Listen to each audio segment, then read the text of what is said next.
Hi guys, Harry Sunday here, letting you know that there's a apparel company that supports the game that you love. It's called thereisonlyonefootball.com, guys. They've got all sorts of stuff, from caps, t-shirts, water bottles, all sorts of accessories, even for your mobile phone. All that sporting stuff you can wear anywhere you want to wear it, guys. That's right. And don't forget the website it's on, thereisonlyonefootball.com.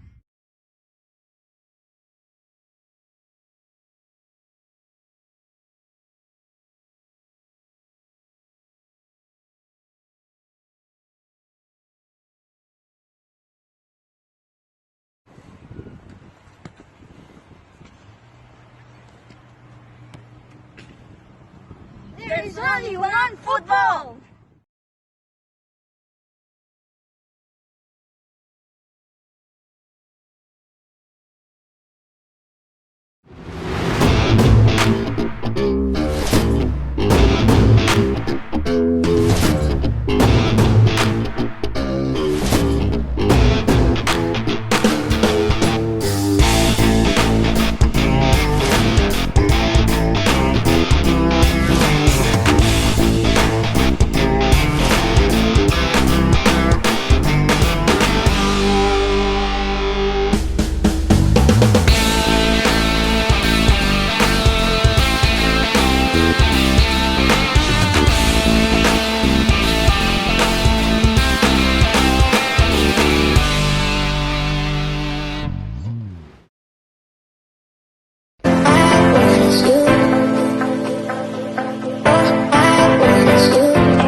Footballers, psychos, you here today? Lend me your ears, mate. It's a big bloody show today, guys. Feel it, huh?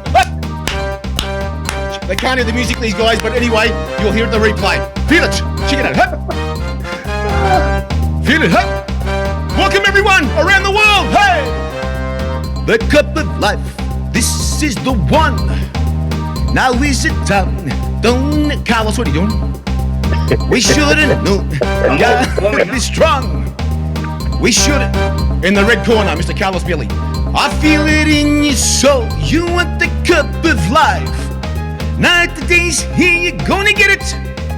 I see it in your eyes. You want the cup of life. Night the day's here, you're gonna get it.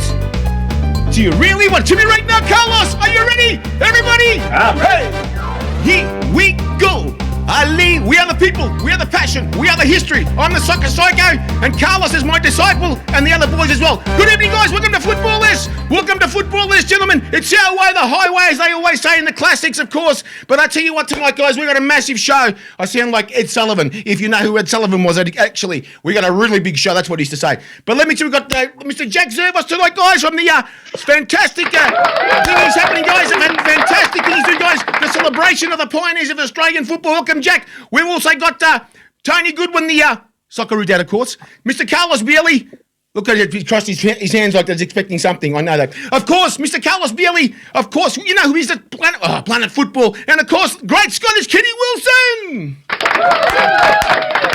Oh my God, it's that type of show, guys, that type of show. Of course, Jack, thank you for coming on. I've been asking you for a long time, you know this. And of course, you got a massive announcement tonight. Of course, the celebration of Australian football pioneers. Jack, it's over to you. Thanks, Harry. Thanks, everyone. And yes, you have asked me a few times, but I really didn't have a lot to say up until now. And I wasn't even planning on coming tonight, apart from your lovely invitation. Yes. But I just needed to, having watched the show last Monday, and I try and watch the show all the time. Thank you. Needed to clear up a few things about what we're doing with regards to celebrating our international pioneers of football. And I just want to give everyone the backstory so everyone knows what's going on, because for some strange reason, there's a lot of people who really know nothing about what's going on have got a lot to say, which is typical of Australian football. And I think this event is a perfect example of all the wonderful things that we have in this game, and all the not so wonderful things. And it's interesting because this event symbolises both. So just to give you some background, on the 30th of November this year, it's 50 years since the 74 Socceroos qualified for our first World Cup. Yeah. Yes. So not actually going to the World Cup, but 30th of November 73, we played a game in Hong Kong against South Korea. Yes. And in those days, there was no for and against. In those days, it was just goals scored, and because of the two games previously, we were equal. We were 2 goals each, so we needed to play a decider, and that was on the Wednesday in Hong Kong on the 30th of November. And we won that game, obviously 1-0.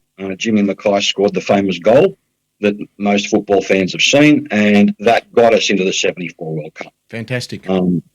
It was incredible, and just to put that in context, it was 2006 before we got there again. So just to understand exactly what these true pioneers achieved. And the coach of that team was obviously the late Raleigh Rassich, and he always had a dream about celebrating the World Cup. Raleigh used to say quite famously, for those of us that were lucky enough to hear from him, there was only ever one first. And that was a big thing for him. There's only ever one first. The golden generation's wonderful. Those that have followed, unbelievable. He was the most patriotic, passionate guy you could ever meet. But he was proudest of the fact that they got there first. And, quite sentimentally, they did it the hard way. There was no business class. There was nothing. They tell the story of having to sleep on the floor of the economy class cabin because they couldn't fit in the seats. So it was a big deal. And it was also a big deal because in those days, it was the best of 16, not the best of 32. So we got there by winning in Hong Kong on the Wednesday. And he had a dream that the 50th anniversary gets celebrated. And I guess part of that was because over time, we were losing members of that team. The great Jimmy Mackay was actually, ironically, the first to go. Died very, very young. But lost quite a few since. Now, no one would have thought when we were having these discussions that we'd be losing him as well, because he was full of life, till the end, and he just should have been here, but he wasn't. But just to give you some context, probably 3 or 4 years ago, certainly before COVID, Raleigh and a few other football people who don't need to be named met with Football Australia to discuss his biggest dream, which was the Australian Football Museum. And anyone that knows Raleigh knows that at every opportunity he was pushing for an Australian Football Museum. Because quite rightly, his philosophy was, if we don't acknowledge and respect our history, we've got no future. And the history of football in this country is greater and stronger than any other sport. Okay? Any other sport. We always turn ourselves into victims and blame Aussie rules and rugby league and all the rest of it. But we do it to ourselves because we don't celebrate the amazing achievements. And the 74 Socceroos are just one. Lots of others. So that was his first dream that he spoke to them about. He's been pushing that for years. And at the same time, he said, by the way, we've got the 50th anniversary coming up and we really should celebrate it. Of course, the administrators always had a respectful ear, but then one thing led to another. COVID came, the Women's World Cup was awarded, and I guess that took centre stage. And we all got that, but he kept going. And he met with them again after COVID and said, listen, let's put the museum on the back burner for now. We're running out of time and we're burying team members. We really need to do something about the 50th anniversary.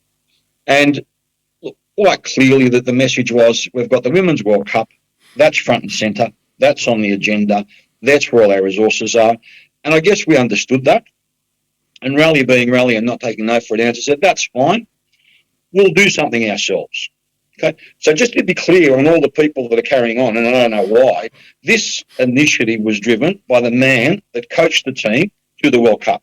It's no one else's idea, it's no one else's passion project, this was all Raleigh's. Okay, no question. Sorry, guys. Sorry, I'll stop you, Jack, for a sec. We've got Angela Picker coming on as well, guys. So thank you, Angela, for coming on and a bit late. Continue, Jack. So, hi, Ange. So anyone that questions... Good, mate. Anyone that questions the motivation or the background or the history of this project is really questioning or undermining, probably one of our greatest ever contributors to the game. because this was his baby. And Kenny and I were both fortunate to be close to Raleigh, and there's hundreds of people that will validate that. So one thing led to another, and it was like, football's got its priorities. The World Cup's there. We don't want to take away from the limelight. What else can we do? And in March of this year, Raleigh and I were at a civic function at Sydney Town Hall, and we met with the GM of the General Manager of Government Business and spoke, and Raleigh introduced himself and started talking about football as he does and getting all excited, and never one to miss an opportunity. Said, by the way, the 50th anniversary of the qualification of our first World Cup coming up. Do you want to do something? And of course, politicians being politicians said, why not? Let's ask the Lord Mayor. So what do you have in mind? And at that point, it was like something. Nothing in particular, but something to recognise the 74 Socceroos and the 50-year anniversary. We got to talking a bit more formally. The people at Sydney Town Hall asked some more questions, obviously, to find out exactly what we were talking about. We sent them some videos, introduced them to the history. Unsurprisingly, they weren't all soccer fans, it weren't across the history, and we're very, very impressed. So we had another formal meeting, and Raleigh said, we'd like to do something on the actual day, which is the 13th of November. And it happens to be in the FIFA window as well, so it made football sense. Not a problem. We can do something on the 13th of November. What would you like to do? And they spoke to us about today's modern equivalent of what used to be called in our day a civic reception. We invite the people, we bring them to the town hall, we acknowledge them, we have some tea and sandwiches with the Lord Mayor, she shakes everyone's hands, and it's really a ceremony of pomp and respect. Nothing to do with Football Australia, nothing to do with sport. This is purely a civic event, and at the time, in fairness, a private event. That's what it is. It's something that the person organised himself. Now, let's understand when we talk about that person, Raleigh is an inductee into the Australian Sporting Hall of Fame. Okay, Raleigh has been awarded the Centenary Medal. He's been awarded a Medal of Order of Australia. He's been awarded the Australian Sports Medal. He's probably one of our most decorated sports people. In any other sport, he'd be venerated. But this is football, remember. So we don't look after our own. So when this highly decorated man who's in the Australian Sporting Hall of Fame along with Don Bradman and Dawn Fraser and Ron Barassi and ask for something, maybe people in football don't necessarily listen, but other people do. But in fairness to the people at the time and the politicians, of course, it was like, okay, we're happy to do something for the 74 Socceroos, but we are in a Women's World Cup, and we need to consider that. And we live in times where we need to consider both things, especially if you talk about the good of the game. Raleigh, never missing an opportunity, said, that's fine, because in 1975, Australian women played in our first international tournament, and he was the technical director of that team. So it actually organically grew into, well, let's celebrate both, because coincidentally, the nucleus of that Australian Socceroos team and the nucleus of the Australian women's team both came from St George. So the men and the women, trained together, played together, and Raleigh, through that connection, became the technical director for the 75s, and in fact lobbied the Australian Football Federation for the jerseys and for some money to pay for that first trip. So, when we talk about history today, make it sound like women's football only started 5 minutes ago and nothing happened before 2006. We had our pioneers bringing men's and women's football together and putting it on the world stage. So, of course, the people in the Lord Mayor's office thought, what a great idea. What a wonderful thing to celebrate. We had probably our greatest ever or most well-known Socceroo, Johnny Warren, was in that 74 men's team. Our greatest or most well-known Matilda, Julie Dolan, was in the 75 team, which is today why we have the Warren or the Dolan-Warren medal. So it ticked almost every box. And he rightfully got excited. And we all got excited, and we thought, this is fantastic. Sadly, the people of Football Australia didn't get excited. And some other, pesky commentators who call themselves football people, who really are just annoying, started bombarding social media and carrying on about this is all rubbish and this isn't legitimate. As I said, guys, it's only football that behaves this way. Just imagine if the late Ron Barassi went to Gillan McLaughlin and said, we need to organise a celebration for the, or Tommy Hafey for the 73 Richmond Grand Final. Okay? The AFL would say, fantastic, what do we have to do? If Graham Langlands went to the Australian Rugby League and said, we need to organise a celebration for the 73 Kangaroos, okay, that won 19 games straight, the Australian Rugby League would say, that's fantastic. But in football, we have Peter Filopoulos coming on your show saying we didn't know anything about it. Now, if that's true, and, I know what's true and what's not, but if that's true, that's embarrassing. If Football Australia can come onto your show after all the people that have been involved in this project, including one of our greatest ever coaches, including directors of Football Australia, who we met with back in March, directors of Football New South Wales, who we met with back in March, directors of Sport New South Wales, who we met with back in March, and yet an employee of Football Australia comes on your show on Monday, and that's the only reason I'm here today, just to correct the misinformation that says we didn't know anything about it. Well, I'm sorry. A, that's really, really sad, and B, that's not true. But C, and more importantly, they didn't want to know about it. This is a civic event organised by one of our greatest ever football ambassadors who put Australia on the map to recognise both our pioneering men and women, to make a statement that football in this country was doing gender equity and inclusivity and putting sports on the map regardless 50 years ago, when most of the parents of today's women AFL and rugby league footballers weren't even born. And if that's not worth celebrating, if that's not worth Football Australia saying, guys, you know what can we do to help? Then, as I said to you, Harry, this is the greatest example of what's wonderful about the game, and it's the greatest example of what's wrong with it. I understand, Jack, and I feel you're hurt, and everybody's hurt tonight, what you're saying, and the thing is that we've been like this for a long time, right through from 74, 75, right through. We know how split we have been. There's always been factions within the game and everything. They know more, we know more, they know better. That's the way it's been, Jack, for a long time, and we know this. It always becomes a matter of fact where somebody has to come out and do something. And the thing is, it's time for the game to come together finally after the World Cup, Women's World Cup, guys. And everyone listening tonight, guys, please, if you're from Football Australia, it's time to come together and bring the game where it should be. Not for the game to be played by the most people in this country, but to come together and say, for the God's sake of the game, we need to unite. If we don't unite, we will be split for the rest of our lives. It is ridiculous. It's time to come together. It's wrong. It's been like this, I can remember as a young kid, right through from after 74, we were still split completely. Now we need to come together, full stop. It is a shocker. It's shocking. Boy, yes. Harry, let's understand that the man that we're talking about took us to a World Cup, came back and got sacked. I know. No other sport does that. Jack, and he was only 36. Jack, a few weeks ago, if somebody listened to me and we spoke about Riley, when Riley passed away a few months ago, and of course I said something myself, hang on for a sec, why does Donald Bradman have a ground name after him and a museum? A museum. And I actually said to myself, hang on for a sec, Riley is the Don Bradman of the game, of the soccer game. And I said this, and I'm going to bring Kenny Wilson in right now. Kenny, it's about time something happened, Kenny, and you know, and you're a good friend of Riley's. It's about time, and for Jack and you guys to help get this function over the line, it has to be done. It has to be done. For God's sakes, Cricket Australia, what did Cricket Australia do? Don Bradman, the museum, the ground. For God's sakes, it's got to be a piece of land somewhere in Sydney. There has to be something available. Kenny? Harry, sorry, just on that, there's a couple of things that, to your point, and Kenny, has got the backstory as well. Yeah.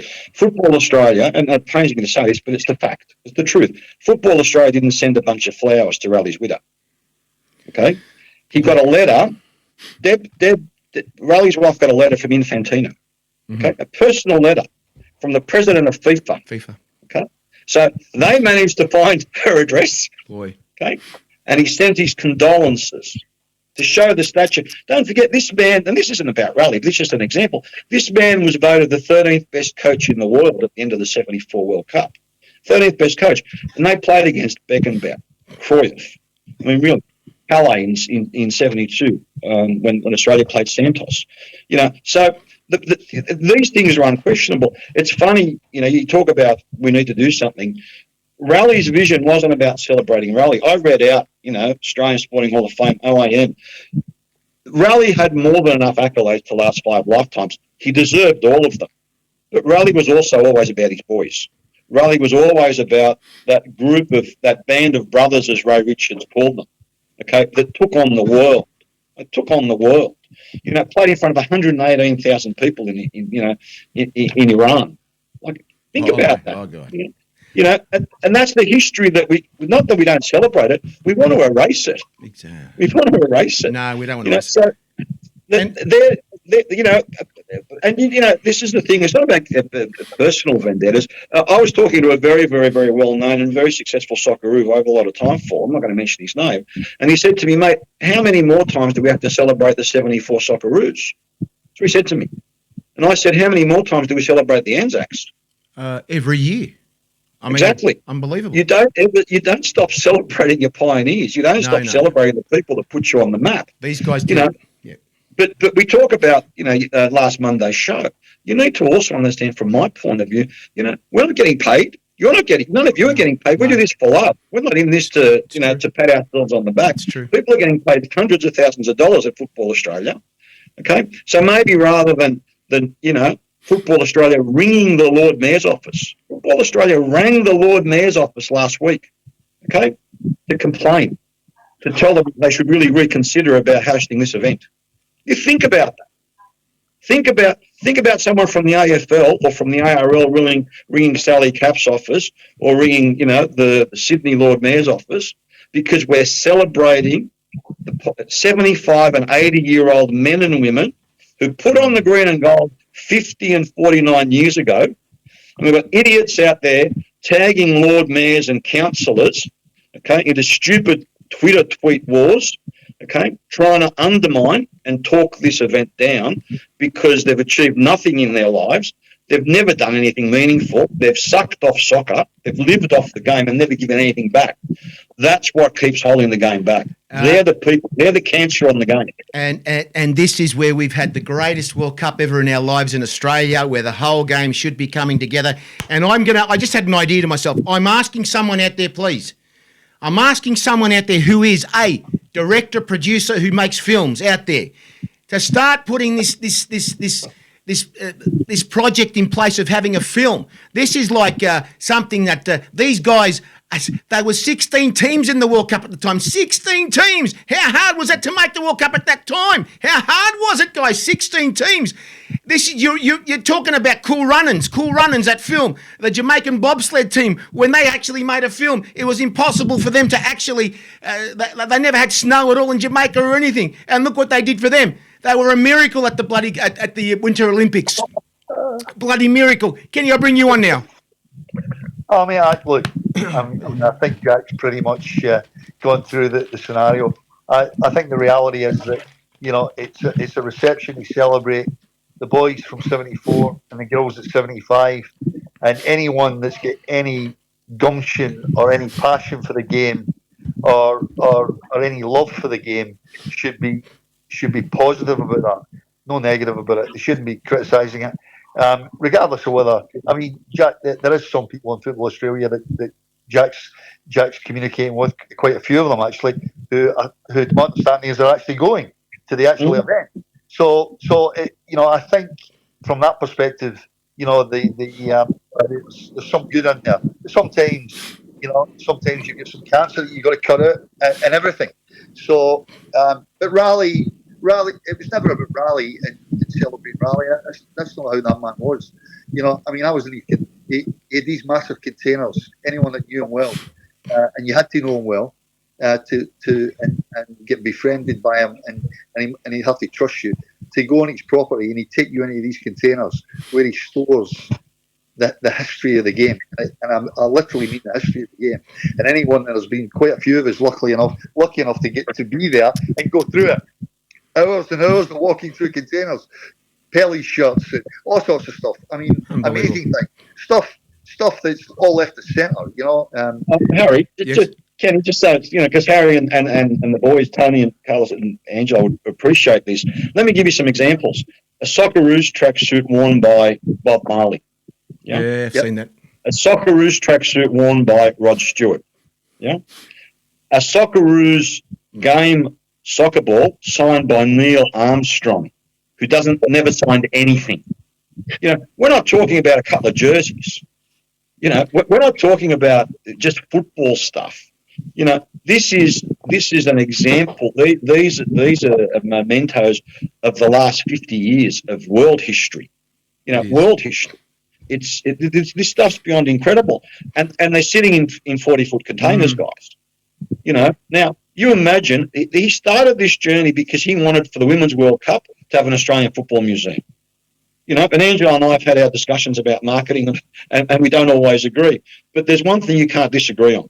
If you look at what we achieved, which was fantastic, imagine if somewhere at Tumbalong Park or in Melbourne or in Sydney, we had an Australian football museum when we had all these countries from all over the world, visiting, And it's not just that. I mean, Ray Richards has got Pele's game-worn jersey when the Socceroos played Santos in 72.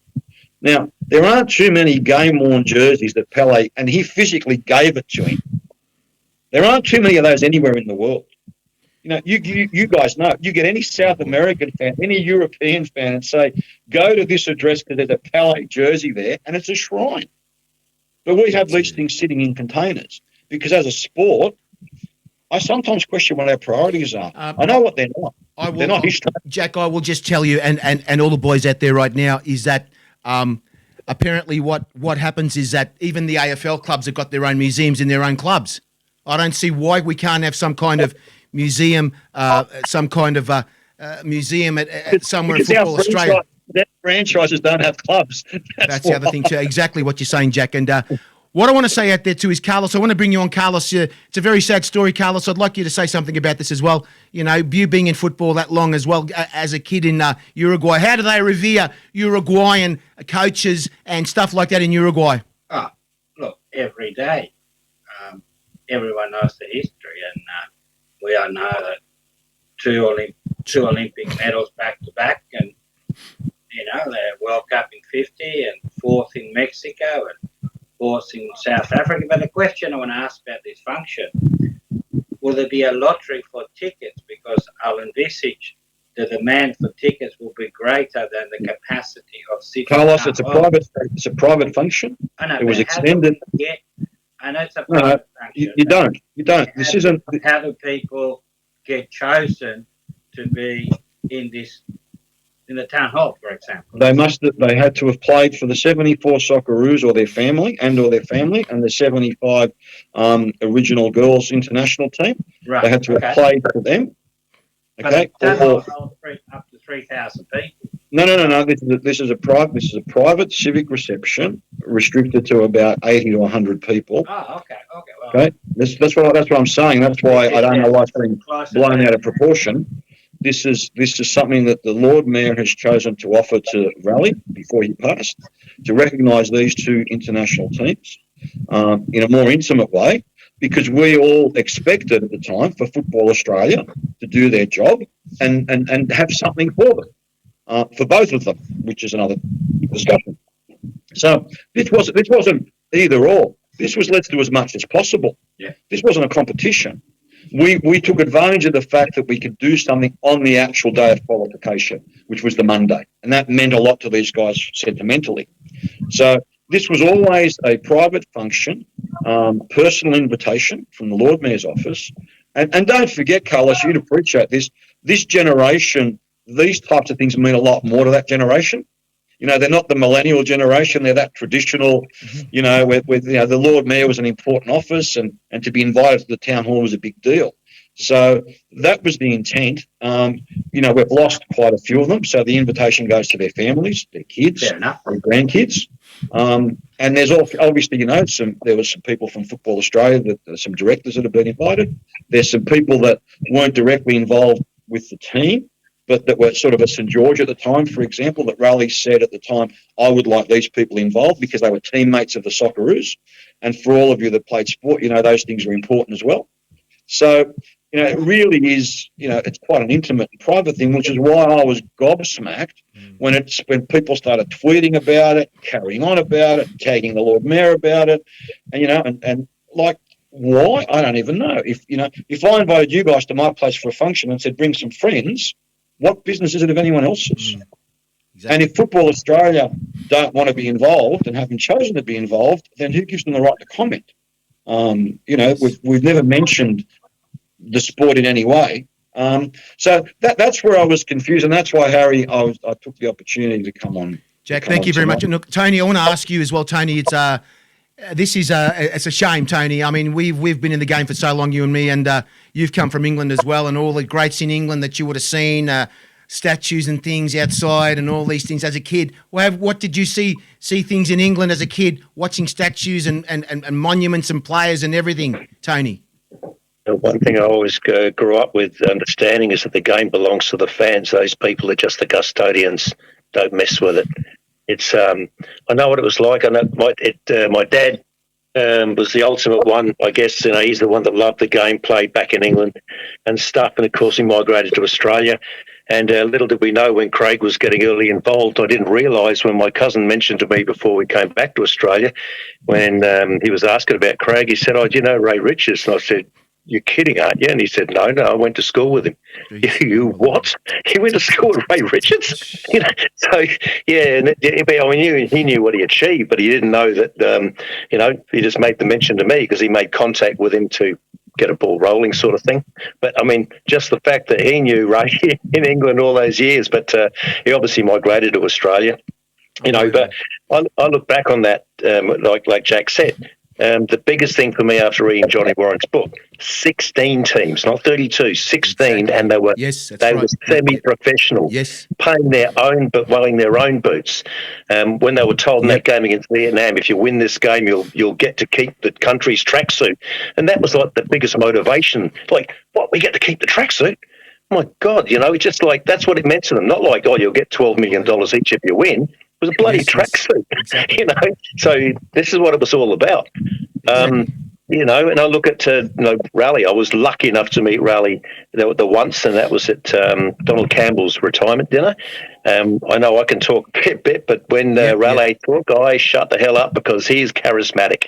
He really is. To listen to him, it was like listening to the ultimate football history book. And that meant a lot to me that I only got to meet him once, but the fact that I did, I'm honoured.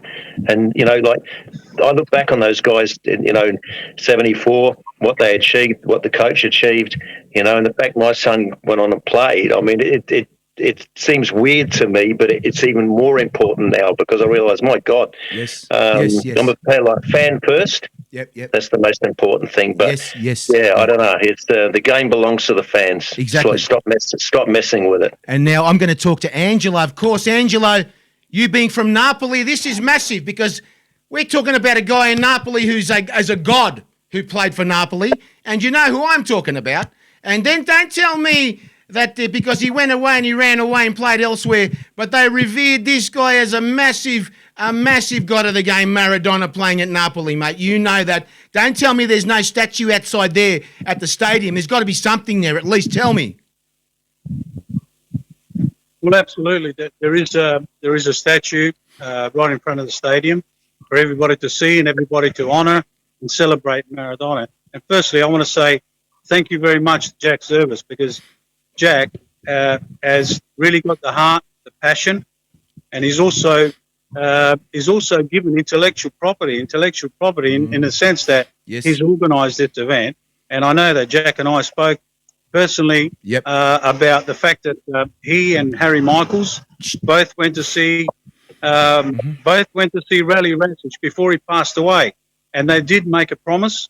So this is not just about organising an event and then someone pulling off the park from the Federation. It's also about the human element of this. And the fact that a lot of those Socceroos are still alive, and to celebrate the pioneers of what happened in 1973, November, and 1974, when they participated in Germany. And look, what Tony said, 16 teams. But let's not forget, those players, they were part-time.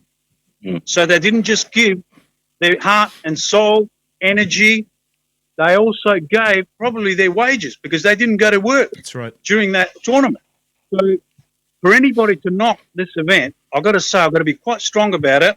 I think it's absolutely ridiculous and selfish because we're talking about a story, a great story, the history of what was created 1973 and 1974. And I think I compliment also the mayor, but most of all, Jack and his collaborators. Jack, I really mean this. I think that this is an absolute tremendous event. And I just pledge to the FA to unite with anybody that does this sort of thing. Because if the FA doesn't have the initiative or doesn't do it, they want to do something different. And then someone like Jack Zervos has a team, Harry Michaels and a few other people. I don't know who worked with Jack, but I know Jack. And I know that he's done so much to get this going. And let me say, I think it's going to be an absolute fantastic event. I hope that those players will be there and there'll be emotions. Trust me, guys, there'll be tears. Exactly. Because these guys are finally being recognised for what they did 50 years ago. And let's not just forget about it. And you know, I know that I met Raleigh Rastich, may God bless him. You know, Raleigh told me all about the museum, you know, the shirts that Jack touched on it. I mean, that's absolutely extraordinary to have a shirt signed by Louis Armstrong. Gee. You know, sorry. Neil. He didn't play trumpet. He didn't play trumpet. Louis was playing the trumpet while Lennon was signing it. Mate, I've got a CD that Louis Armstrong signed. I can give you that if you want. Oh, geez. Kenny, please, I'm a musician. Don't talk like that. I'm a muso, mate. We've got all the time in the world. I'm a muso. Don't you start, Kenny. Don't you start, because I know you've also had the you know, those rock sort of hairstyles, you know, just like. Kenny still thinks. Look, I'm not like just concluding. Sorry, Harry, but you know, this is the time for Jack Zervos because I think Jack he has done a tremendous amount of work. No, it's not about. Look, to your point, Angela, and I thank you for your kind words, but I think it's important to the point you're making about the limit. There's a handful of knockers, let's face it. That's two things. 74 Socceroos have been recognised by Football Australia in the past, including when they went to Hong Kong for the 40th or the 30th celebration, and that was all Gallup and Lowy that did that, okay, and funded it. To be fair, I know they've got a lot of detractors, but you know, let's call it as we see it. That was the reality. They recognised that team exceptionally well on that anniversary, and it coincided with the 2006 success as well. So it was a win-win for everyone.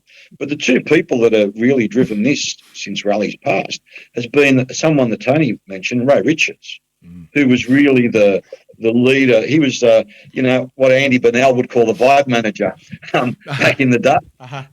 He was in charge of camaraderie very much. And he's very passionately behind it. And Deborah Rassick, you know, Raleigh's widow. So anyone that wants to knock them, mate, they're taking a pot shot at two pretty inspirational and pretty awesome human beings.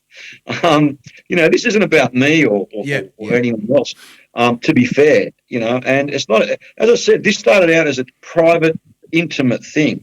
And I'll say it here, and I've said it to Kenny, I've said it before, Football Australia are welcome to come and take it over.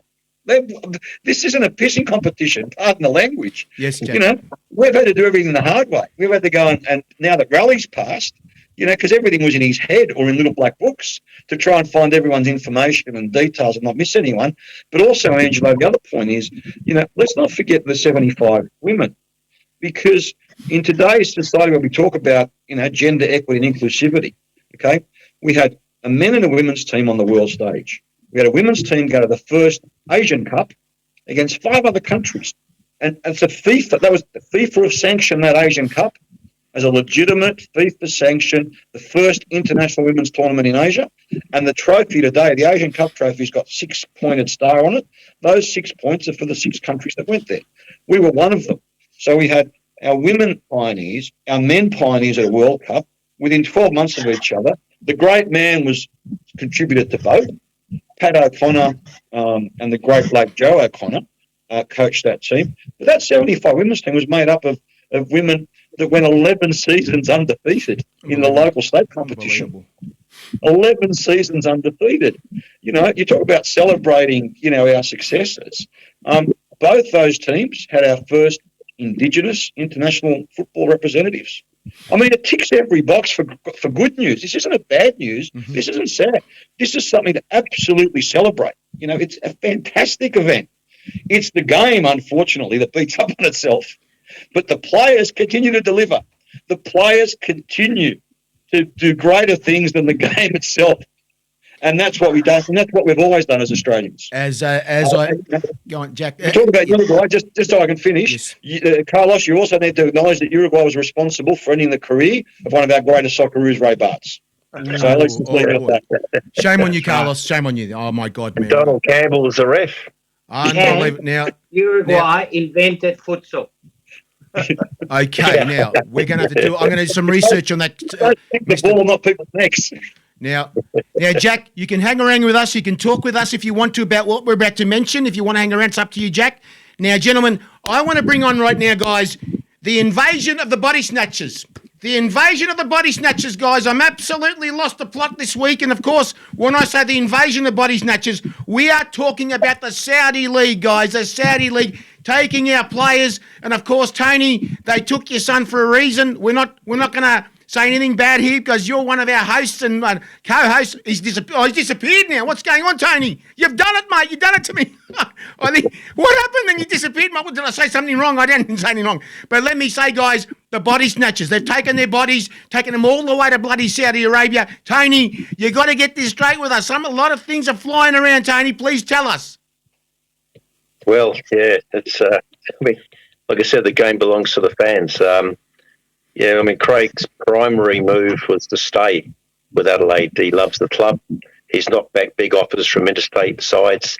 It's not about the money specifically for him. It's always been about the circle it enshrines in, which is his family and his near mum and dad and Caitlin's mum, dad, grandkids, everything. It's he thinks about them first before he does anything, and he wanted to stay, but he made the offer. He didn't want any more money. He just said, I just want 3 more years on top of my 2. But there was no answer from the top as to why. But basically, in the end, he just had to go. So, yeah, the money's great over there. It's awesome. Yeah, we'll set him up. It's all that crap. But his primary thing, he wanted to stay. But in the end, you know, you look at the players that he's going to play with. There's some massive names there at the moment. They're spending a lot of time. I mean, I looked at it and thought they're probably thinking, well, why are we buying all these clubs in England? Why don't we just own them here and buy all their players and bring them over from the different leagues? So, which is sort of like, you know, you've got the likes of like Neymar and Colo Kante and Eduardo Mendy, you know, Malcolm, Yoda, Gabriel Vega, and Yassine Bono. You know, you've got these players. That's my best Les Murray voice there, Carlos.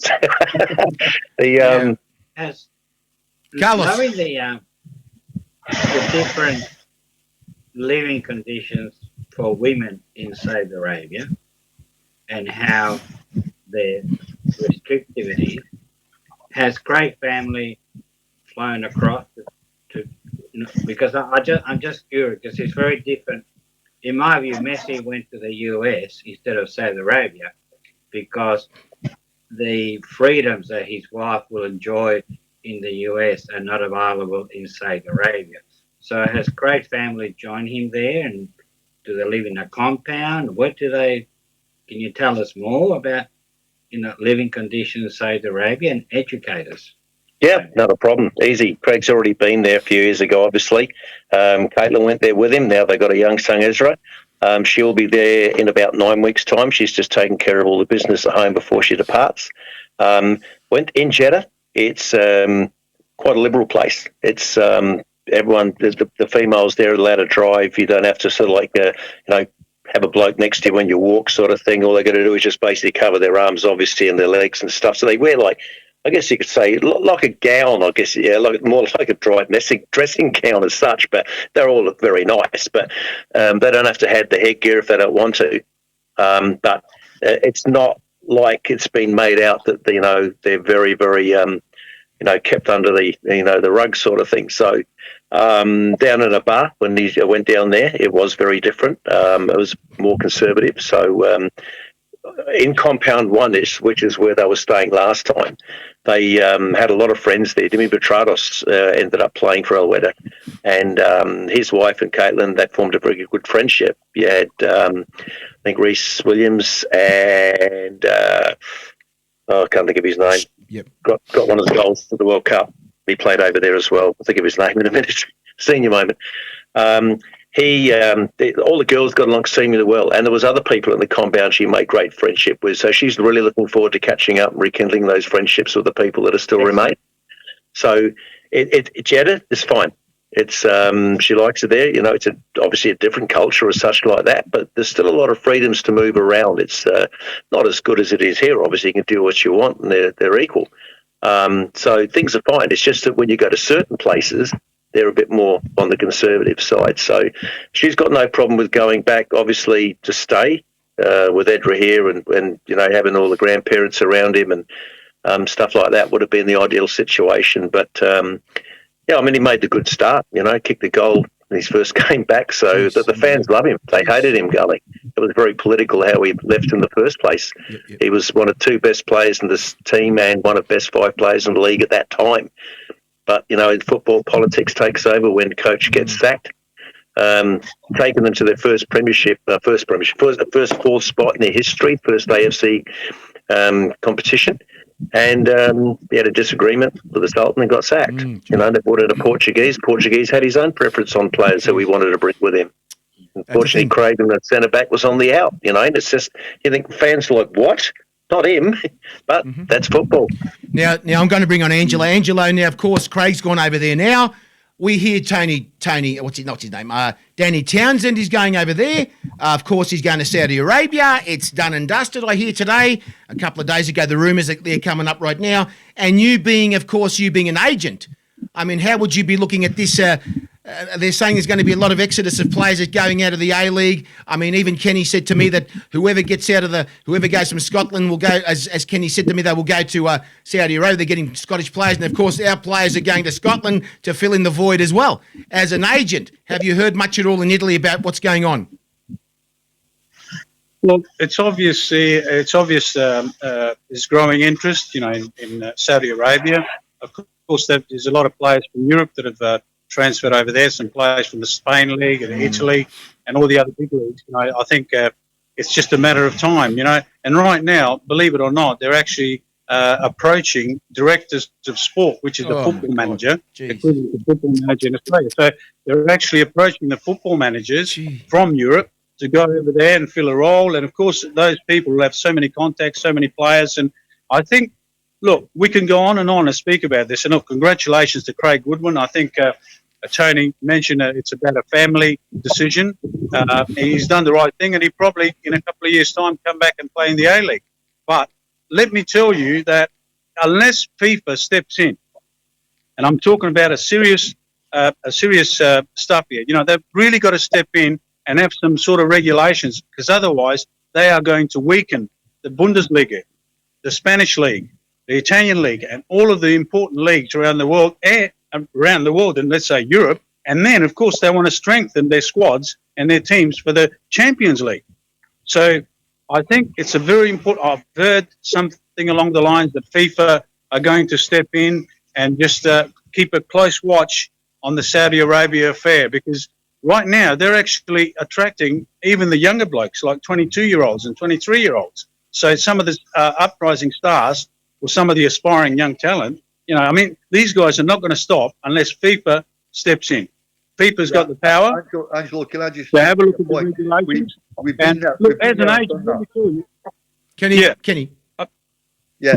We've been there before. The Bosman ruling went to court, and FIFA lost the case that it allowed players movement through Europe if they've got a passport, obviously, to move between clubs. So that's gone out the window now. FIFA can't do anything about that anymore. If the reality is that in the modern world, that you cannot say to someone, you can't go to Saudi Arabia or you can't do this.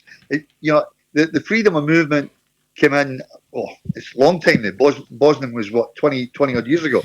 So I think the issue is that, the Mohammed's not going to the mountain anymore. The mountain's coming to Mohammed. And it's not surprising that Saudi Arabia and, Tony made the point that they're no stupid.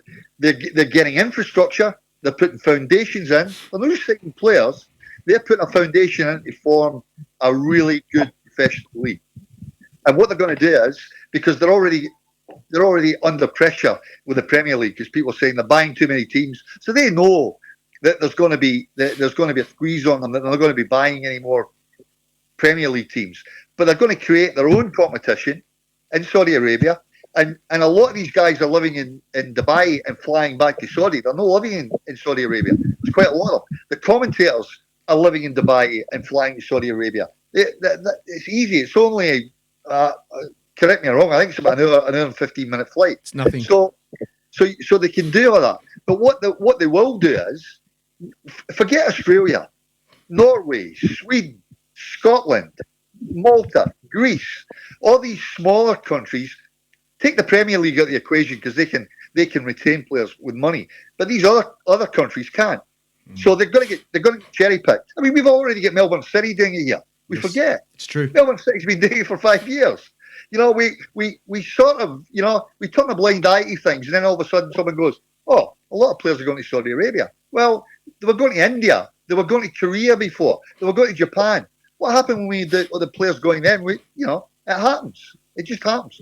And unfortunately, the landscape of the game worldwide is dictated by money. Exactly. There's no doubt about it. And volumes of money that's unheard of. Frightening volumes of money. And unfortunately, I'd have been chasing Craig up the tarmac to go with him on that plane. I've got to tell you. Tony, it's coming. I think it's coming, really, Tony. Harry, absolutely, you'd take the deal. Sorry, Kenny, just on that, Yeah, Harry, yeah, Kenny hasn't told you that he's been made an offer to come out of retirement to go to Saudi Arabia. Mate, as a referee, mate, with that hair, that hair's a referee. Kenny, your hair was a referee, mate. That would be unbelievable. Mate, they want me in charge of VAR. Can I just interject here, because I was at the Football Writers Festival a couple of months ago, and a really interesting discussion. And all I say is, forget Saudi Arabia, forget the money that people are buying clubs, forget the Russians and who should be buying and who shouldn't be buying. Can I tell you, we heard from 4 eminent global football journalists, and these guys write football for a living, and they were brilliant. All 4 of them were brilliant. And can I suggest that the only thing anyone should be worried about globally moving forward is betting in sport. Okay?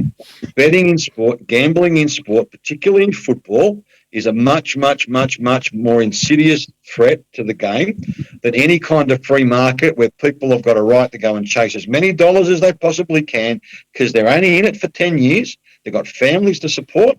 And if they want to make a conscious decision to go where the money is, we should support them, admire them, respect them, and that's far, far, far lesser of the evil than people taking bets on NPL 4 games in the Victorian Premier League. I know that. In Pakistan and India. Yes. So if you really want to focus on what the real threat to football is globally, I wouldn't worry about the Saudis, mate. I'd be more worried about the organised betting that's coming out of the USSR, coming out of Russia and China. Cyprus is the And hub. it's all based in Cyprus. That's right, Carlos. It's all based in Cyprus. Unbelievable. Yeah, I've got a new topic for us tonight, guys.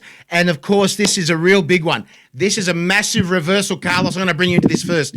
We're talking about the whole of the A-League Grand Final being shifted now back to normal. Now they've woken up. Have they woken up, Carlos? Have they woken up at all? Hang on.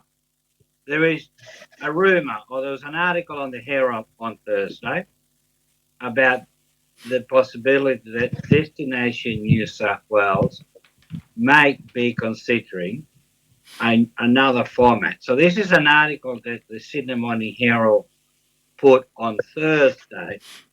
Nothing official has been confirmed, and it reads something like this. In the week of Destination New South Wales, when they bought the rights, they were hoping to get Bayern Munich or a big team to play A-League All-Stars the week before the grand final in Sydney. that we had LA Galaxy, we had all the Barcelona All Stars before, and that created plenty of traction and interest in football. Last year, the Bayern Munich deal fell through for a number of reasons. So the week before the grand final in Sydney, there was no football to showcase football.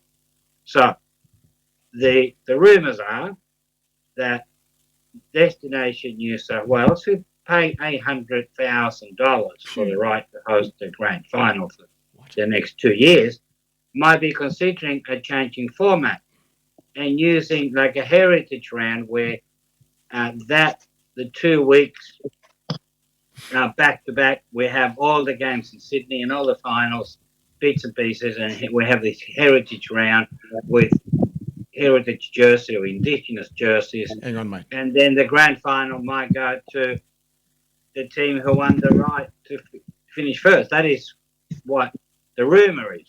There's nothing set in concrete. I have no issue when we're struggling for funds for the APL to go and receive $1 million plus. The issue was not that they got the money, is how it was done, which became a public relations disaster. And this continues even today. That's the thing about that too. It still continues. Imagine this year, Angelo, I'm going to speak to you, Angelo. Imagine, Angelo, this year we get 2 teams coming out of either Melbourne or South Australia. Will they travel? Will they travel to Sydney? Will they do this? This is the thing. The AFL do it. The NRL do it. Exactly. We travel. Everyone goes Absolutely. to for the grand final. Carlos, absolutely. The AFL have been doing it for 100 years. Not an issue. So change is difficult for people to embrace. And yes, it was a public relation disaster, but it's financial realities when money is becoming less abundant. We've got fair weather supporters. I know I keep saying this, but we've got fair weather supporters. Me and Jack were at I think I did post this, but I'll just mention it again.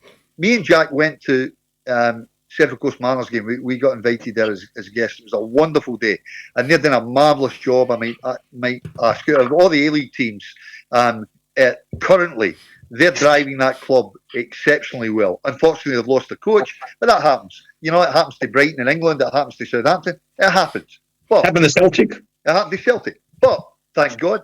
But but I have to say, the Mariners were second, and Sydney FC, I think, were third at the time. Central Coast Mariners game, 45 minutes down the freeway, and I know we've spoken about this, Carlos, before. The crowd, there was lucky if there was 500 Sydney FC fans there, and they get 14,000 at their home games. There is no excuse if you're a Sydney FC fan that you can't get at least 5,000 or 6,000 travelling under any circumstances. I don't care about the tolls. I don't care about the cost of petrol. If you go in the UK, I was going to say that. Yeah, Man United. Man United fans go to Liverpool. Man United fans will go to Brighton. They'll go to you just travel. If you're a real fan, a passionate fan, you travel. So coming back to the grand finals, we have to create history. Wembley is Wembley. Hampden is Hampden. Yes. MCG is MCG. You don't see them bouncing their finals round every year. And we want to say, well, let's wait to see who gets to the final, and then we'll book a ground. Really? But I think, Kenny, I think you've touched on a really important point. After 100 years, football does not have a home in this country. Doesn't. You spoke about the MCG, the home of AFL. You spoke about Wembley, the home of football in Australia, in England. Football after 100, we don't have any assets. No. See, every other league has assets. Every great club in the world owns its stadium and the hotels and the training facilities. We are the sport that doesn't have a primary shrine home ground to call our own to host the final. So it's chicken and egg. I get what you're saying. Football stadium. We've rebuilt the football stadium, and that's supposed to be the home of Sydney. I mean, acknowledging the fact that Sydney FC are going to be playing there probably, but the reality is that we've got to start somewhere. We can't be gypsies. We can't just keep bouncing it around. We can't change the rules of the game here. That's not the same as everywhere else. And I just look at it and I go, every time I hear this crop up, but what if it's two Melbourne teams? What if it's an Adelaide and a Brisbane team? Well, Can I really? Can I just come in and say this right now? You know, we could have had a home of football. We could have had a home of football. And I was looking at it saying, oh, hello, we're talking Olympic Park in Melbourne, and all of a sudden we're playing all the internationals at the Olympic Park in Melbourne as well. Of course, everybody knew that. Even New York Cosmos played there. We had internationals played there, and I've been as a kid there watching the international games as well, and we were playing them there. And I thought, hey, hang on, wouldn't this be nice that Olympic Park become a home of football in Australia? We had the opportunity. All of a sudden, they redeveloped it and they put Amy Park together. They could have redeveloped. Olympic Park there next door. They could have done that, but they didn't do that. So they chose to give that to Collingwood Football Club, the AFL, to take it and then build Amy Park. And then, oh, God, because I tell you what, I remember Olympic Park when I used to see as a young kid, 1972, walk in there with my parents and, of course, coaches I was playing as well. A packed ground, South Melbourne and Heidelberg United, Fitzroy United at the time. Mate, that was the home of football in Australia. It's gone. It's done. We had an opportunity. It was gone. Harry, I'll say, when you look at passionate supporters, 4 years ago, Liverpool came to Melbourne to play a friendly. He got 90,000 at the game. That's right. 90,000. Friendly game. That's passionate. They travelled from Perth, from Adelaide, you name it. That's what we've got. That's the source that we've got to get back into passion. We've got to get fans that are really passionate. We saw this. Really, the Matildas. The Matildas proved it all as well. Oh, yeah, they proved it. But you know, I again, I say it. Yeah, I mean, you're talking about back to South Melbourne and Sydney Olympic. All the old ethnic clubs had the passionate supporters. They waited for that game on a Sunday. That's right. They worked 6 days a week, and that was the big day. That was what it is. They wouldn't miss it, hail, rain, or snow. Yeah, well, sorry, mate. Just on that point, and to Harry's point, sorry, and I'll duck out and say thank you for the hospitality, and I've said too much already. But there's a couple of things, Harry. To your point about the Matildas, okay, you need to have a look at how many people turn up to the first W League games. Yes, I know. Okay? I've seen sorry, it. You're right. Don't compare a once every 4 year global event. Okay? I can't do That's that. the first. Yeah. The second thing, you talk about, Middle Park, and I could say the same about Barton Park in Sydney. We could say the same about a whole lot of traditional grounds. But understand one thing: sport in general is based on relationships. The reality is the AFL and the ARL in particular, and the rugby union, for all their faults, have much better relationships with government than football ever did. Okay? Whether it's because of the old school tie, whether it's because of networks, whether it's for whatever reason, whether it's because of business. Okay? The other codes have much better relationships with government. We blame the other codes for getting all the money. You know what? They earn it. They suck up better than we do. And let me leave you, and thank you again, on the perfect example. I'd want to ask Peter Philopoulos how many times he's rung the Sydney Lord Mayor's office to ask for funding, support, donations before he rang to have a whinge about our private event. Because I know what the answer to that question is. Okay. And therein lies the issue, guys. We ring people to have a go at them. We ring Ray Hadley to threaten him. Okay? We ring Puma to have a go at them. That's how the sport operates. That's right. We should be embracing, sucking up, call it what you like, to everyone. But we play the victim card and we blame everyone else. And that hasn't changed for 50 years, unfortunately. And that hasn't changed at all, I can tell you that much. I know that, Jack. I do know that. Guys, absolute privilege. Thank you. Good luck to all of you. Keep up the passion. Stay crazy, Harry. Thank you. Hopefully we'll see you in Sydney on the 13th of November. Soccer Psycho, mate, will be there. Don't worry. Soccer Psycho will be there. Don't worry. Thanks, Jack. And I'll talk to you soon. All right. Thanks, Jack. Now, I'm going to thank you, Jack, for coming on tonight. Thank you for very fantastic bringing you on. Fantastic, guys. Thanks, Jack. Now, Angelo, I want to bring you on for a sec because, mate, there's a lot of waves happening in Europe with Ange Postecoglou. What are they saying in Italy about him? I'd like to know what they're saying in Italy. I mean, is this guy going to win the Premier League, or is he getting to the point where, hello, can we get this guy in Italy? Can we get him to other leagues or something? I mean, the offers could be rolling out very shortly for something else, as in a national coach somewhere. Who knows? Well, look, just quickly, I want to say what Jack was saying about relationships, because, you know, all along on the show, just very quickly, the fact that, relationships and rapports, like we've got the FA, the APL, and then we've got the government.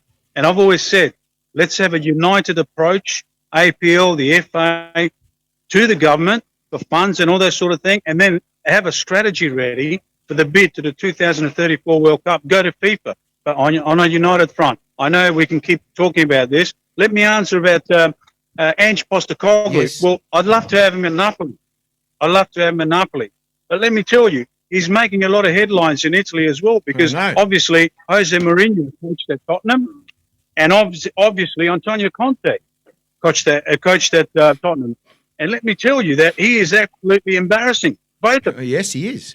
I don't care what anybody says. I don't care what. I know Jose Mourinho has won 2 Champions League, but Antonio Conte was there last year, and the change rooms is absolutely totally different. Because, as I said before, Antonio Conte is very bombastic and he's very, he sort of gets a clenched fist and he smashes it against the blackboard and that sort of thing. Ange Postecoglou, on the other hand, is excellent, extraordinary at getting people together, the communications, the one-on-one, the group discussions, the preparation, the mentor stuff. You look at Richarlison, the Brazilian player, he had all sorts of problems off the park, and what happened is actually revived him. Yes. Revived him, he scored a very, very important goal. Obviously, they were 1-0 down against Sheffield, then they won the last 5-10 minutes, the 100th minute. So what I'm trying to say is Ange Postecoglou is going to be a well-sought-after coach at the big clubs. Let's talk about it now, because it's going to happen.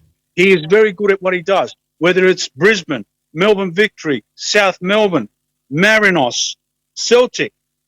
He's done it every single time, and it's mostly because of his coaching, managerial abilities, communication skills. He's got the great ability of getting into the players' minds and getting them to perform at their best. And let's not forget, they lost Harry Kane. Yes. The whole media in England were talking about, this is going to be a failure. Have a look at the situation. 1-4, drawn 1, and I reckon they'll beat Arsenal this week. There you go. I tell you what, Harry will want to come back. I don't think he'll ever come back to this country at all. Now, Kenny, do you think that Glasgow Rangers would get him at all any chance? Mate, absolutely Buckley's chance, but just going on. I wasn't. Tottenham's a club that, and I've got lots of dear friends that are mad Tottenham supporters, and I have a great time when I see them struggling, because I can get them heaps. But let me just say, we forget that I would say probably 3 lots of supporters in England are really hard to please and swing very quickly, and that's Spurs, Arsenal and Newcastle. Now, it would only take 2 or 3 bad results. They swing very quickly. And I wasn't a huge Conte fan, but Conte had them 3rd or 4th for 3/4 of the season last year, and it wasn't good enough. They weren't playing good football, don't get me wrong, but they were still in Champions League position up until February. So the point I'm going to make is, they scored in the 100th minute, and they're playing some good football, but mate, they're miles away from Liverpool and Man City, miles away. I'm watching them and I look. I mean, for me, I'm looking at the top 4. Man City, I think, will have the league won by Christmas, in my humble opinion. Liverpool are coming good again, 2nd. I watch Brighton, and they're the best team to watch in the Premier League by a length and a mile. Entertaining. I think they'll make top 4 again, and it's that 4th spot. Who'll get it? Will it be Arsenal? Will it be Tottenham? I think it probably will be Arsenal. I think, and I hope he does get into the top 4. I really do, because I think he's a genius. But I think it might be a bridge too far across the whole season. So there's my 4. I think it will be Man City, Liverpool, Arsenal, Brighton. That's what I think the top 4 will make up. With Tottenham 5th, Man United will be fighting relegation. They are absolutely atrocious. Kenny, absolutely atrocious. What you just said about that a few months ago, and I was listening to this, and boys, you should listen to this. Sam Allardyce was interviewed by SEN Radio, and they asked him about Ange Postecoglou, and they said, Sam, they call him Big Sam, of course. Big Sam, what would be a pass score for Ange Postecoglou? What would be a win for him? And they said fourth spot. Anything, if he doesn't get fourth spot, he's lost.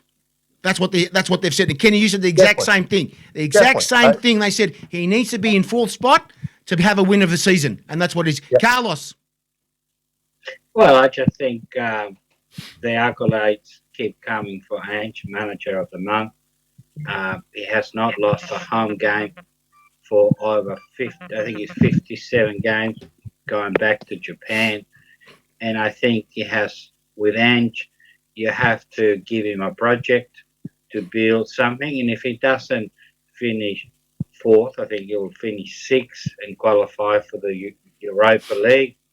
And next year, he will bring 2 or 3 players of his choosing, and he'll give the EPL a shake. And after that, he will find another project, and I have no doubt that the Real Madrids of this world will be knocking on his door, because he plays an exciting brand of football, which is never give up. Keep passing the ball. The stats are just unbelievable. The passing is like Brighton. Roberto De Zervos surely has to be online next season for a bigger job at Real Madrid or even Bayern Munich, because Thomas Tuchel is not setting the world alight. And there's another coach that buys players on the cheap, cast off from other clubs, and the coaching that he gives his players make each of these cast-offs and rejects such better players. Exactly. Now, Tony, I'm gonna tell you something here right now. What Ange was telling when he's coaching the Socceroos, of course, he said, and of course, Kenny, and you guys would have heard this, we need to find our own style. When we play in Australia, when the Socceroos play, we need to find, and that's what he's trying to do. Do you think, Tony, he's actually mixed it up here, trying to find his own style to play in the Premier League? Because it seems to be a style that he has. And of course, if you remember Brisbane, Brisbane Roar, those wings, the way they play, keep going, push. No, go backwards, keep going forward. And this is the way I think he's playing the same way at the moment in England there, Tony. It's, I remember when Craig was in the Socceroos with Ange, and he said that Ange is an excellent coach. He said his communication skills are first class. He has a vision, a format, style, and he sticks to it, and they're just drilled high in it. Doing that over there, it's like, I remember when Gombau was coaching Adelaide, he said, I'd rather win 4-3 than 1-0 because you've entertained the fans. So I think that's what Ange is trying to do. Like Kenny said, the big test is going to be Man City and Liverpool because they're relentless too. But they've got relentless quality all over the park. So that's the big test. I mean, if he gets a win against either of those two, maybe the fans can start to believe. But, he's coming up that mountain pretty quick. But it's going to be a pretty hard climb in those last 2 steps. But, you can't knock what he's done in the game. I mean, it's phenomenal what he's done for Australian sport, the coaching side of things. He's really put Australians on the map, not just players, but coaching. And this is where, Angelo, I'll tell you this as well, is that we spoke about Raleigh Rasic before. Could Ange be one of those coaches that it's like Raleigh, where you have him like an immortal, like showing what he's showing there in England, and it's like, people are surprised in what's going on. I mean, when they were talking about him in Scotland, who's this guy? Who's this Alan Brazil? Who's this guy? They were laughing at him, Angelo. What are they saying now over there in Europe? Oh, boy. Well, look, I mean, the tabloids are pretty tough in England, and we all know that. Kenny will tell you, everybody, we all know, if he had lost the first 2 games or 1 game and drawn 2, that would have been right on to him. Who is he? He's an Australian born. What does he know about football? That sort of thing. It's absolutely totally different to that. And he's got a knack. I mean, Tony just touched on it. And I go back to communication and man sort of relationship, just the way he goes about things to get the team playing as a unit, the whole team. You don't need a Harry Kane. You don't need a Neymar. You don't need a Messi. He's got the whole group fighting for every inch of that pitch. And Ange Postecoglou has done this with other teams. He's no stranger. And the owners of the other big clubs like Napoli and Real Madrid, we mentioned, and Bayern Munich, all of those people will be looking at him and just watching him and just seeing what he's going to do, let's say come December, after 15 games. Look, he's got 13 points. All he needs is another 70 points, and he's going to be in the Champions League. Jeez. I mean, if you look, I know, talking, we're talking on. Kenny was talking about Liverpool's, and he was trying to say who's going to finish in the top 4. Look, he has done everything right the first 5 games, and his biggest test is going to be against Arsenal. If he beats Arsenal, then all of the other pundits, and we're talking about this betting and all that sort of thing, is just going to go berserk. Through the roof. But Ange Postecoglou, let's just say it right now. Ange Postecoglou, if he does well at Tottenham, a big club will be after him. There's no doubt about it. And the thing, Kenny, go on. I have to say, we talk about tactics and we talk about, the game itself. The game fundamentally hasn't changed in 100 years. The teams that transit the ball, transition from back to front the quickest, and get the ball in the box, score more goals. All the best teams, Man City, Liverpool, Real Madrid, Bayern Munich, I'm quite sure Napoli, all these teams, they front press and they play high and they get the ball forward really quickly. And they're entertaining to watch. That's it. The games, there's nothing else in the systems that, I watch teams that try and play that system but do it slowly and it doesn't work. But the teams that have got the technical players that transit the ball so quickly are a nightmare to play against. Brighton are transit the ball. All the teams that do it are fantastic to watch. And Tottenham do it well. My worry is that with Tottenham is they don't have an out and out centre forward. And either does Arsenal, to be honest, really. They play me false nines. And that is sort of showing up a little bit, when, like they're scoring in the 100th minute and, a corner. And so that worries me a little bit with their teams. The other teams, Brighton's got a centre forward. The only thing, Kenny, one important point, just very quickly, is the fact that he's not playing in Europe. He doesn't play in the Champions League. He's not playing in the Europa League. He's not playing in the Conference League. So he's just got the FA Cup. He's just got the FA Cup and he's got the Premier League. And he's got the opportunity to get on the transfer window around about 13th of December when it starts. He can actually fish around for another player, a striker. Yeah, but the issue, I think we've discussed it, me and you have said it before, Angelo. You sell someone like Harry Kane, but there isn't any other Harry Kanes around. No. It's not like they're all lying around there that you can pick them up for 40 or 50 million. The difference between a Harry Kane or 30 goals, the next one down is getting you 13 or 14 goals or 15 goals, maybe. There's probably a handful in Europe I'm talking about, because I'm not really up with South America at the moment, what they've got. But to find an actual goal scorer that can get you high 20s goal scoring is nearly obsolete. It's nearly impossible. Haaland, Kane, and then you're starting to get into the low 20s there. So, is it worth buying someone at 60 or 70 million to get you 18, 19, 20 goals? Possibly. Yeah, it might be the difference. But it's a bit like Man United, Arsenal buying a defensive midfield player for 113 million that scores 2 goals. I don't see the logic in that. I don't think that's progressive, in my opinion. If you're going to spend 113 million, it's got to be in an offensive player. Yeah, the other thing that I want to say that came out in the tabloid that Postecoglou at the beginning of the season, when Harry Kane was on the verge of leaving the club, they asked him, "What do you need?" And he said, "Well, I want to work with the players I've got first to see what they can do." And obviously, the answer is loud and clear. And he has the opportunity in a couple of months' time to get a striker, if he needs to. That's the thing, gentlemen. Carlos, you got something to say? Yep, Carlos.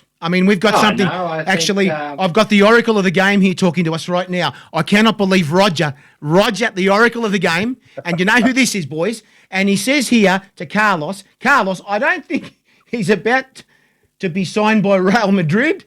And then Carlos says, I think you guys think Spurs are going to win the EPL. Well, Carl, I tell you what, mate, this could be an omen. This man here is the oracle of the game. I tell you what, mate, we're going to when they come to Sydney, we're going to put you in a uniform as the oracle, mate. I tell you right now. Look, what I will say, it is Ange has a project that he wants to implement. He will then finish, I think, 5th, 6th, maybe 4th.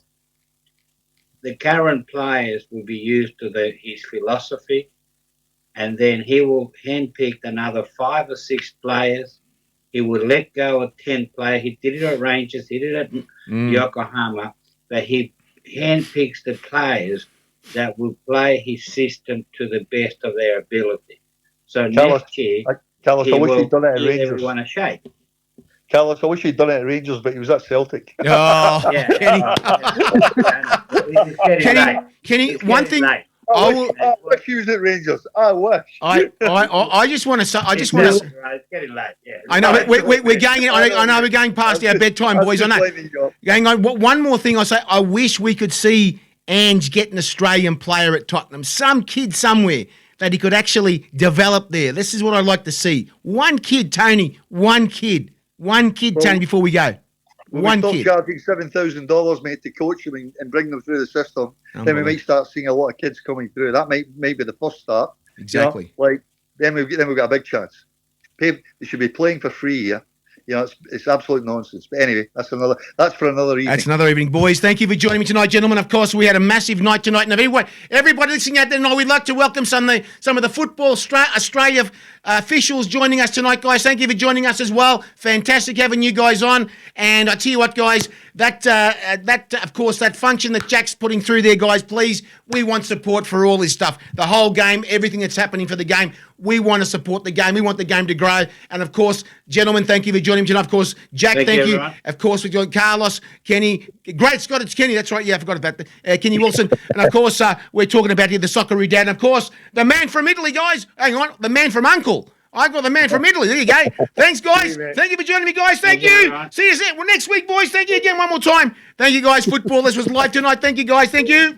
Fantastic chat tonight, guys. Thank you for joining me, guys. We'll see you guys next overtime show tonight, guys. We'll see you guys next week also.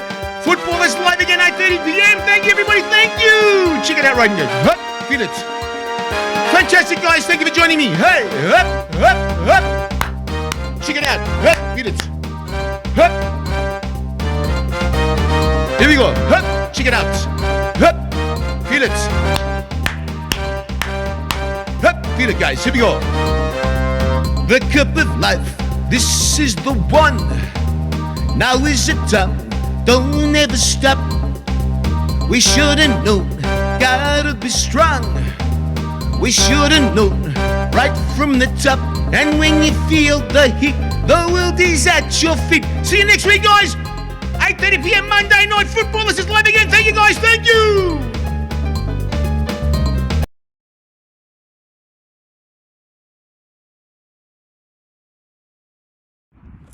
Hi guys, Harry Sunday here, letting you know that there's a apparel company that supports the game that you love. It's called ThereIsOnlyOneFootball.com, guys. They've got all sorts of stuff from caps, t-shirts, water bottles, all sorts of accessories, even for your mobile phone. All that sporting stuff you can wear anywhere you want to wear it, guys. That's right. And don't forget the website it's on, ThereIsOnlyOneFootball.com.